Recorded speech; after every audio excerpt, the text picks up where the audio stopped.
నమస్తే. ఇన్నాళ్ళు నన్ను సపోర్ట్ చేస్తూ, ఎంకరేజ్ చేస్తూ మీ ప్రేమని నాకు అందిస్తున్న ప్రతి ఒక్కరికి కృతజ్ఞతలు. అలాగే ఈ వీడియో కూడా ఖచ్చితంగా మీకు ఉపయోగపడుతుంది. లైక్, షేర్ అండ్ సబ్స్క్రైబ్ చేసి మీ సపోర్ట్‌ని నాకు అందించండి. అలాగే ఈ వీడియో పట్ల మీకున్న అభిప్రాయాన్ని కామెంట్ సెక్షన్‌లో కామెంట్ చేసి తెలియజేయండి. ఇప్పుడు వీడియోని చూద్దాం. నమస్తే, వెల్కమ్ టు అవర్ ఛానల్. నేను పద్మిని. ముందుగా ప్రేక్షకులకి శ్రీ క్రోధినామ సంవత్సర ఉగాది శుభాకాంక్షలు. మరి ఈ ఉగాది ఎలాంటి ఫలితాలను ఇస్తోంది ద్వాదశ రాశుల వాళ్ళకి అనేది మనకి తెలియజేయడానికి మనతో పాటు సిద్ధంగా ఉన్నారు ప్రముఖ ఆధ్యాత్మికవేత్త, వాస్తు జ్యోతిష పండితులు శేషగిరిరావు గారు. మాట్లాడదాం. నమస్కారం అండి. క్రోధినామ సంవత్సరం వచ్చేస్తోంది. సో శోభకృత్నామ సంవత్సరం ఎంత అద్భుతమైనటువంటి సంవత్సరమో ప్రత్యేకించి చెప్పక్కర్లేదు. అందుకు ఏకైక నిదర్శనం రామచంద్రమూర్తి తన స్వస్థలానికి మళ్ళీ తిరిగి వచ్చినటువంటి వైనం చాలు శోభకృత్నామ సంవత్సరం ఎంత శోభాయమానంగా వెలుగొందింది అని చెప్పడానికి. ఇక ఈ సంవత్సరం వచ్చే పేరు క్రోధినామ సంవత్సరం. పేరులో అయితే క్రోధం ఉంది, మరి దాని నామాన్ని సార్థకం చేసుకుంటుందా అని కించిత్ భయం కూడా ఉంది. ఎనీవేస్, అసలు క్రోధినామ సంవత్సరం ద్వాదశ రాశులకి ఎలాంటి ఫలితాలను ఇస్తుంది ఒకసారి గ్రహ సంచారాన్ని గురించి వివరించిన తర్వాత ద్వాదశ రాశుల గురించి ఒకసారి తెలుసుకుందామండి. రైట్ అమ్మా. క్రోధీనామ సంవత్సరం ఉన్నట్టు పేరుకు తగ్గట్టుగానే ముఖ్యంగా ఈ మాట మరి కుజుడు రాజు అవ్వటం. సో గ్రహాలన్నింటిలో కూడా కొద్దిగా కోపగ్రహం, అంటే అగ్రెసివ్గా ఉంటాడు కుజుడు.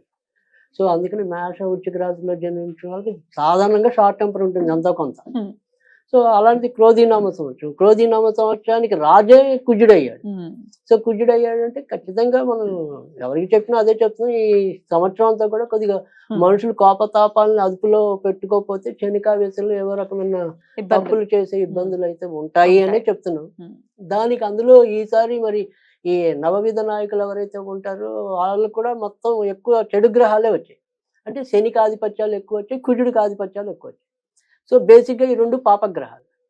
సో అందుకని కార్య ఆచరణ మీద మనుషులకి ఇంకా మరింత మక్కువ పెరిగే అవకాశం ఉంది. సో అందుకని మరి ఎప్పుడైతే ఇలాంటి కార్యాచరణ ఉంటుందో దానికి కోపం తోడైనప్పుడు ఏమవుతాయో తెలుసు. కనుక ఈ నేర ఘోర పరిస్థితులు అయితే కొంత పెరిగే అవకాశాలు అయితే ఉంటాయి. సో దాంతోపాటు కొంత మంచి ఏంటి అంటే గనక ఈ విశ్వాసాలు, భక్తి విశ్వాసాలు ఏవైతే ఉంటాయో జనాల్లో ఆధ్యాత్మిక భావం అనేది పెరగడానికి ఉంటుంది. ఆధ్యాత్మిక చింతన పెరుగుతుంది. సంతోషం. సో అది కొంతవరకు మనకి ఎంతో కొంత కాపాడడానికి అది మనకు ఉపయోగపడటం అనేది ఉంటుంది. తర్వాత గురుడు రసాధిపతి అవటం వల్ల ఏంటంటే కొన్ని ఏదైతే ముఖ్యంగా ఆడవాళ్ళకి ఇష్టమైన బంగారము, తర్వాత వెండి ఇలాంటివి కొంతవరకు కంట్రోల్లోకి రావడానికి అయితే ఆస్కారం అయితే ఉంటుంది. అంటే మళ్ళీ ఇంకా పెరిగిపోకుండా గోల్డ్ రేట్స్ అవి కొంత రేట్లు మనకి నియంత్రణలో ఉండటం అనేది ఉంటుంది. కనుక అవి చెప్పదగిన పరిస్థితి. సో ఇక్కడ మనం చూసినప్పుడు ఇంకా ఇప్పుడు ఉగాది అనేది ప్రారంభం అనేది ధనుర్ లగ్నంలో అయింది యాక్చువల్గా. సో ధనుర్ లగ్నానికి మరి గురుడు పంచమంలో ఉన్నాడు. సో లగ్నాన్ని గురుడు సూచించడం అంటే ఇది ఇప్పుడు మనకి ధనుర్ లగ్నం అనుకోండి. సో గురుడు పంచమం 1, 2, 3, 4, 5. సో పంచమ స్థానంలో గురుడు ఉంటాడు కాబట్టి అంటే ఏదైతే గురుడు మరి మేలో మారిపోతాడు. మే 1వ తారీఖు మారిపోతారు కదా. సో మే వరకే మనకి ఉన్నంతలో బాగున్నట్టు. అంటే ఆ లగ్నాధిపతి పంచమంలో ఉంటాడు కాబట్టి ఎవరు ఎలాంటి ఇబ్బందులు ఉన్నా చివరి నిమిషంలో బయటపడడానికి ఉంటుంది. సో కానీ దానికి విరుద్ధంగా ఏమవుతుందంటే మే నుంచి గురుడు వృషభంలోకి రావటం. వృషభం అనేది ఏంటంటే ఇక్కడ మనకి ఇందాక మనం ఇది వృషభం అనేది శుక్రుడు రాజు, ఈయనేమో మన దానవుల రాజు, ఈయన దేవతల గురువు, ఈయన దానవుల గురువు. సో వీళ్ళిద్దరికి నిజానికైతే శత్రుత్వం ఉంది. సో ఇక్కడ మరి శత్రు రాశిలోకి గురుడు ప్రవేశించడం అనేది ఉంటుంది. సో వృషభ రాశిలో. సో ఆ వృషభ రాశిలోకి గురుడు ప్రవేశించినప్పుడు ఏమవుతుంది అంటే ఇందాక మనం చెప్పాం ముఖ్యంగా ఏదైతే ఈ స్త్రీ సంబంధించిన వ్యవహారాలు ఏవైతే ఉంటాయో, లేదు ఇప్పుడు రాజకీయాల్లో స్త్రీల ఆధిపత్యం ఉంది, వాళ్ళ ఇచ్చే ఏవైతే సలహాలు సూచనలు ఉంటాయో అవి కొంత వాదాలకు వెళ్ళడానికి అవకాశం ఉంటుంది. ఇంకా ఇంట్లోకి వచ్చేప్పుడు కూడా స్త్రీల మూలకంగా ఏవో రకమైన చికాకులు ఎదురవడానికి అవకాశాలు పెరుగుతాయి. సో తర్వాత రెండోది వచ్చేప్పటికి ఏంటంటే ఇక్కడ వృషభం నుంచి చూసినప్పుడు ఏంటంటే ఇక్కడ గురుడికి రాహు వ్యయస్థానం లాభస్థానంలోకి ఉంటాడు. సో ఈ లాభస్థానంలో ఎప్పుడైతే మరి రాహు వృషభానికి ముఖ్యంగా వృషభ రాశి వారికి తర్వాత వచ్చేప్పటికి ఇది వృషభ రాశి అనుకోండి, ఇక్కడ లాభంలో గురుడు ఉంటాడు. ఇది ఉంటుంది.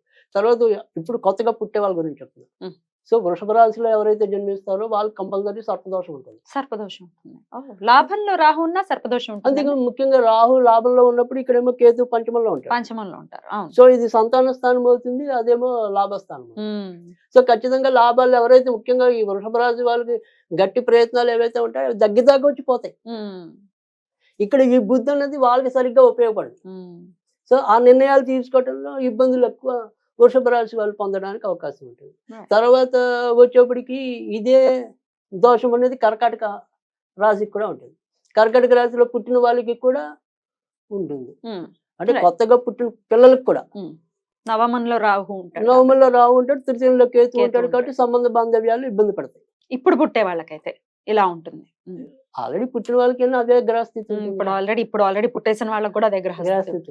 కానీ కొత్తగా పుట్టిన వాళ్ళకి కూడా ఖచ్చితంగా పుట్టడమే సర్పదోషంలో పుట్టినట్టు. ఎగ్జాక్ట్లీ ఈ సంవత్సరంలో ఎప్పుడు పుట్టినా ఇదే గ్రహస్థితి ఇంచుమించుగా, అంటే రాహుకేతులకు సంబంధించి. రైట్ అండి. ఇక దేశంలో ఎట్లాంటి పరిస్థితులు ఉంటాయి అనేది ఒకసారి క్లుప్తంగా చెప్పేసి ద్వాదశ రాశుల్లోకి వెళ్ళిపోతాం. రైట్. దేశంలో కూడా ముఖ్యంగా చెప్పాల్సింది అంటే ఇక్కడ వర్షపాతాలు ఏవైతే ఉంటాయి అంటే మనకు కావాల్సిన మెయిన్ వర్షం, రైతుల యొక్క ఇది. సో ఇక్కడ ముఖ్యంగా ఇందాక మనం చెప్పుకున్నాం శని కుజుల యొక్క ఆధిపత్యం ఎక్కువ అని చెప్పి. సో శని కుజుల ఆధిపత్యం ఎక్కువ అంటే మిరపకాయల పంటలు బాగా పండుతాయి. అంటే ఎరుపు రంగు ధాన్యాలు ఏవైతే ఉంటాయో లేదా ఎరుపు రంగు పంటలు ఏవైతే ఉంటాయో అవి సమృద్ధిగా పండుతాయి. తర్వాత శనికి సంబంధించి వచ్చినప్పుడు ఏంటంటే నల్లవి అంటే మిరియాలు అనుకోండి, నువ్వులు అనుకోండి, మినుములు అనుకోండి, ఇలా నల్ల రంగు పంటలు ఏవైతే ఉంటాయో వేరుశనగ దాని నుంచి నూనె వస్తుంది. సో అలా ఈ శనికి సంబంధించి నలుపుకి అలాంటివి సమృద్ధిగా పండటం అనేది ఉంటుంది. ఎలక్షన్స్ కూడా రాబోతున్నాయి, ఎట్లా ఉండబోతుంది అనుకోవచ్చు? యుద్ధ వాతావరణం ఉంటుందా? రైట్. అంటే ఖచ్చితంగా ఈసారి కూడా యుద్ధ వాతావరణం అయితే ఉంటుంది. ఆ తర్వాత సరే ఇక్కడ పెద్దగా ముఖ్యంగా మనం చెప్పాలంటే కేంద్రంలో మరీ మార్పులు అయితే ఉండకపోవచ్చు. మళ్ళీ మోదీ ప్రభుత్వమే వస్తుందని అనుకోవచ్చా? 99.5% అయితే ఖచ్చితంగా ఉంది మోదీ ప్రభుత్వం. సో తర్వాత వచ్చేప్పటికి కానీ ఇదే కేంద్ర ప్రభుత్వం కూడా అంటే ఇప్పుడు సపోజ్ కొన్ని ప్రెస్టీజియస్ ప్లేసెస్ ఉంటాయి కొన్ని. అంటే ఒక ప్లేస్ అంటే నేను ఖచ్చితంగా ఇక్కడ ఓవైసీ ఇప్పుడు మనకి అది కోంపెల్ల మాధవ్ గారు అది గెలుస్తూ అది ఓకే. నేను అలా ప్రెస్టీజియస్ ప్లేసెస్ కొన్ని ఉంటాయి కదా, ప్రతి ఒక్క పార్టీకి కూడా ఈ అభ్యర్థి అయితే ఖచ్చితంగా గెలుస్తాడు అనేది ఏదైతే ఉంటుందో అక్కడ వీళ్ళు కొంత భంగపడడానికి ఉంటుంది బీజేపీ వాళ్ళకి. బీజేపీ అని కాదు, మోరల్ గా ఇప్పుడు సపోజ్ అది వేరే పార్టీ తీసుకున్నా అంటే ఇక్కడ మాయావతి కరెక్ట్ గా ఇక్కడే గెలుస్తుంది అనుకునేటప్పుడు భంగపడారు. ఆంధ్రప్రదేశ్ అనేది కొన ఊపిరితో గెలవటం అనేది ఉంటుంది ఇప్పుడున్న పరిస్థితి. ఎవరు గెలుస్తారు అదే ఇప్పుడున్న ప్రభుత్వమే అంటుంది. ఇప్పుడున్న ప్రభుత్వమే అంటే వైసీపీ వస్తుంది అనేది. అది ఏమంటాము చావు తప్పి కన్నులు అట్టబోయిందండి. సో అలా అతి కష్టం మీద వారిని నిలుపుకోవడానికి ఎక్కువ కనపడుతుంది. రైట్. మొత్తానికి దేశ కాలమాన పరిస్థితులు ఎలా ఉంటాయి అనేది క్రోధినామ సంవత్సరంలో క్లుప్తంగా మీరు తెలియజేశారు. ఇక ఇప్పుడు మన ఆడియన్స్ కి కూడా ఎవరైతే కామన్ పీపుల్ ఉన్నారో వాళ్ళ రాశుల గురించి తెలుసుకోవాలని ఖచ్చితంగా వీడియో చూస్తూ ఉంటారు కాబట్టి ఇక ద్వాదశ రాశుల గురించి తెలుసుకుందాము. క్రోధినామ సంవత్సరం మిథున రాశి వారికి ఎలా ఉండిపోతుందండి? మిథున రాశి వారికి ఈ ఏడాది కొద్దిగా మిశ్రమ ఫలితాలు కనిపిస్తుంది. సో మిశ్రమ ఫలితాలు అంటే కనుక ఏంటంటే కొద్దిగా మంచి కొంత చెడు అనేది. సో అలాగే పూర్తిగా సంవత్సరం అంతా చెడు అని కాదు, పూర్తిగా సంవత్సరం అంతా మంచి అని కాదు. ముఖ్యంగా వీళ్ళకి ఏంటంటే ఉద్యోగాల్లో ఆకస్మికంగా మార్పులు తలెత్తే పరిస్థితులు అయితే కనిపిస్తున్నాయి. తర్వాత ఎంతో కొంత అంటే ఉద్యోగాలు నెరవేర్చే విధానంలో కూడా తొందరపాటు అనేది కూడా కొంత కనపడుతుంది. తర్వాత ముఖ్యంగా వచ్చేప్పటికి ఏంటంటే ఈ ఆగస్టు, సెప్టెంబర్, అక్టోబర్ వీరికి అమ్మగారు మాతృ సంబంధించిన విషయాల్లో ఏవో రకమైన ఇబ్బందులు రావటం అనేది ఉంటుంది. తర్వాత వచ్చేప్పటికి ఏంటంటే ఇదే నెలలో ఆగస్టు, సెప్టెంబర్, అక్టోబర్లో ఏవైతే వారసత్వంగా వస్తున్న ఆస్తులు ఎవరికైతే ఉన్నాయో వాటి రూపేణా తగాదాలు ఎదురవడానికి ఉంటుంది. సో ఇంట్లో ఏదైనా సరే తోడబుట్టిన వారికి ఒకరికొకరికి కొంతవరకు ఆ టైంలో మనస్పర్ధలు రావడానికి కూడా ఆస్కారం అయితే ఎక్కువ కనిపిస్తుంది. తర్వాత వచ్చేప్పటికి ఏంటంటే ఇక్కడ ఎవరైతే మనకి వృషభ రాశికి పూర్తికి వ్యతిరేకంగా ఇక్కడ ఎవరైతే విదేశాల్లో ఆల్రెడీ ఉన్నారో వాళ్ళకి అక్కడ ఏవో రకంగా చికాకులు ఎదురవటం అనేది కూడా కనిపిస్తుంది. ముఖ్యంగా వచ్చేప్పటికి ఏంటంటే మే నుంచి గురుడంతా కూడా వీరికి వేయంలోనే సంచరించడం అనేది ఉంటుంది. సో ఇక్కడ పుణ్యకార్యాల రూపేణ కొంత ఖర్చు ఉన్నప్పటికీ కూడా వృత్తి ఉద్యోగాల్లో ఇబ్బందులు ఎదుర్కోవటం అనేది భార్యాభర్తల మధ్య ఉండే సాన్నిహిత్యం కొంతవరకు తగ్గుముఖం పట్టడానికి కూడా అవకాశం ఉంటుంది. అంటే చీటికి మాటికి ఏవో రకమైన వాదాలు అంటే ఒకళ్ళొకళ్ళు తప్పులు ఎంచుకునే పరిస్థితులు అయితే అధికంగా కనిపిస్తున్నాయి. తర్వాత వచ్చేప్పటికి ఏంటంటే సెప్టెంబర్ నుంచి రవి కొంతవరకు అనుకూలమైన స్థితిలోకి రావటం అనేది ఉంటుంది. కనుక దానివల్ల ఏంటంటే ఇక్కడ ఇందాక చెప్పుకున్న స్థిరాస్తుల రూపేణ తగువులని, బట్ ఆ తగువులు అనేది పరిష్కారం అవటం అనేది ఉంటుంది. కానీ ఏ విషయం తీసుకున్నా కూడా ఇలా అన్ని గొడవలతోనే ముందుకెళ్ళాలి. తేలికే అనుకున్నదైనా సరే అది గొడవ పెట్టే అవుతుంది. సో 1-2 సార్లు వాదించుకుంటేనే అవుతుంది. ఇంకా వీరికి కలిగే లాభం ఏంటి అంటే గనక కొత్తగా అంటే వారసత్వంగా కాకుండా నాకు నేనుగా లోన్ మీద ఏదో ఒక ఇల్లు తీసుకున్నాను, నాకు వారసత్వంతో సంబంధం లేదు, అలాంటివి సాధ్యమవుతుంది. అంటే ఎవరికి వాళ్ళు వ్యక్తిగత రుణాలతో కానీ లేదా వ్యక్తిగత సంపాదనతో కానీ గృహయోగం సంపాదించుకోవాలంటే సాధ్యమవుతుంది. ఇంకా ఇదే వృషభ రాశి వారికి ఇప్పుడు ప్రస్తుతం వచ్చేప్పటికి శని భాగ్యస్థానంలో ఉన్నాడు కాబట్టి తర్వాత వచ్చేప్పటికి ఏంటంటే ఇది అంత మంచి పరిస్థితి కాదు. అంటే వీళ్ళకి ఒక్కోసారి వెన్నుకి సంబంధించినవి కానీ కాళ్ళకి కీళ్ళకి సంబంధించిన ఇబ్బందులు కానీ తలెత్తడానికి కూడా అవకాశం అయితే ఉంటుంది. ముఖ్యంగా ఏవైతే ఇలాంటి ఈ వైరల్ ఫీవర్స్ లాంటివి ఏవైతే ఉంటాయో అవి వీళ్ళకి తొందరగా అంటడానికి కూడా ఆస్కారం అయితే ఉంటుంది. కనుక మిథున రాశి వాళ్ళు ఏంటంటే ఒకటి ఇతరులతో ఉంటే సంబంధ బాంధవ్యాల విషయంలో కొంతవరకు జాగ్రత్త పడాలి. తర్వాత వచ్చేప్పటికి వారి వ్యక్తిగత ఆరోగ్య విషయంలో కూడా కొంతవరకు జాగ్రత్త తీసుకోవాలి. ఈ 2 విషయాల్లో కనుక వీళ్ళు కొంతవరకు జాగ్రత్త తీసుకుంటే మిగతా అంశాలంటే ఇప్పుడు డబ్బు సంపాదన అనేది ఆ నిమిషానికి ఇబ్బంది లేకుండా నడిచిపోవటం అనేది ఉంటుంది. కనుక ఆ రకంగా అయితే భయపడాల్సిన అవసరం అయితే లేదు. అయినప్పటికీ కూడా ఈ ఏడాదంతా వీళ్ళు బాగుండడానికి ఏంటంటే ఎక్కువ వెంకటేశ్వర స్వామిని పూజించాలి.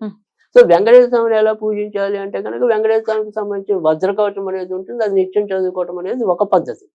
అలా కాని పక్షంలో ఏంటంటే శనివారాలు కనీసం కొద్దిగా వెంకటేశ్వర స్వామికి బాదం పప్పు నివేదన చేయటం వల్ల కూడా మేలు జరుగుతుంది.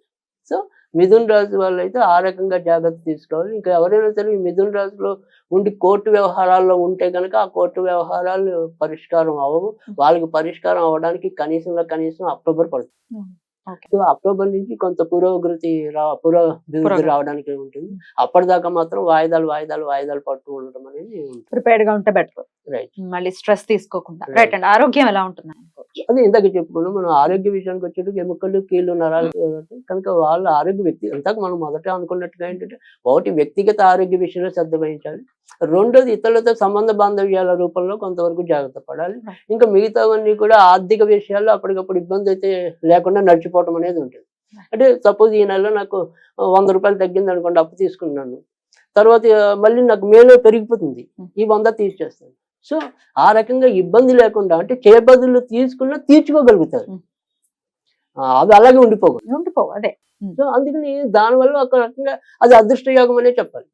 అప్పులు పెరిగిపోతే ఇబ్బంది, కానీ అప్పులు తీర్చుకుంటే ఇబ్బంది ఉంది, స్ట్రెస్ ఫ్రీ అయిపోతాం కదా.